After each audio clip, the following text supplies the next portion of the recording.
Mi gente, miren la belleza de aspiradora que nos ha llegado de la tienda de TikTok. Mi gente, aquí tenemos nuestra aspiradora super brutal. Tiene este pedazo grande que ves aquí para lo que viene siendo las cenizas de tu grill.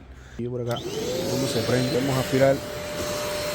Lo deja blanquito, todo hasta la grasa se la chupa. Miren. Quiero decirte que si quieres limpiar el filtro que tiene, cuando ya está prendida, para que ella te limpie el filtro, lo debes presionar durante 5 segundos. Y tiene fuerza.